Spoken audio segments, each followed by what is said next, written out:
Привет, мой друг! Делюсь с тобой, но очень простым рецептом проверенного годами наивкуснейшего пирога. Буду рада твоему лайку и комментарию, как же тебе было вкусно. Он такой пышный и высокий, при этом очень мягкий и податливый в руках.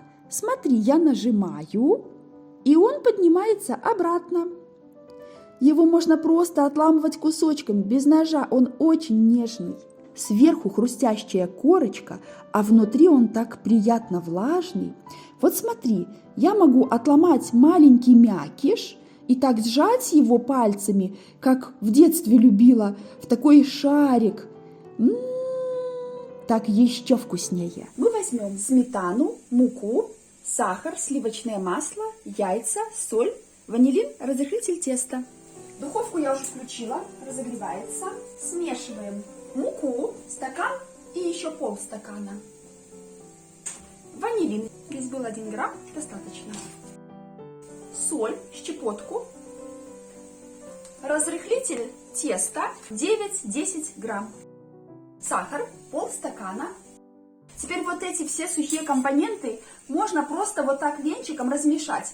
Все будет очень вкусно и очень быстро. Добавляем сливочное масло. Посмотрите, какое оно у меня мягкое. Видите, я прямо венчиком вот так могу его подавить. То есть оно лучше, если оно у вас постоит на столе, чтобы было комнатной температуры. И сюда же сметану. Пирог получится, ну, прямо обжорка. Немного размешаем. Вот, до конца я не вымешиваю.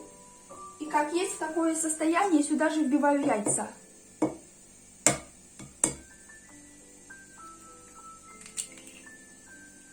Оп. Оп. Размешиваем.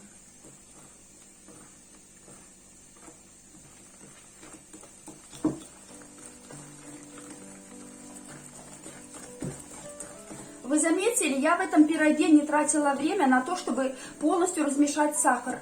Оно при выпечке замечательно само все растворится. Вот такая консистенция как раз должна получиться. Видите, она такая вязкая, но вот она с венчика вот так вот, не спеша, вот так вот медленно как бы сползает. Вот. Пергаментная бумага на донышко. Обратите внимание, бока формы мы ничем смазывать не будем, потому что в тесте и так достаточно масла. Выкладываем все тесто. Видите, вот такое оно получается вязкое. Именно такая консистенция нам и нужна. Ты согласишься, что рецепт очень простой? Поставь лайк. Можно вот так немного, буквально 2 раза потрясти, крутануть, чтобы оно распределилось. И все. Отправляем в духовочку на 180 градусов на час. Проверяем готовность. Достаем. Снимаем пергаментную бумагу. Переворачиваем. Оп. По желанию посыпаем пирог сахарной пудрой, когда он остынет. Видите, какой он? Какой он желтый-прижелтый. Посмотрите, он реально такой желтый. Он очень красивый. Вам кушать его можно даже без чая. Он очень-очень сочный. Настолько влажное само тесто.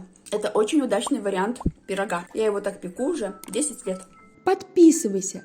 Здесь очень много простых и легких рецептов. До скорого!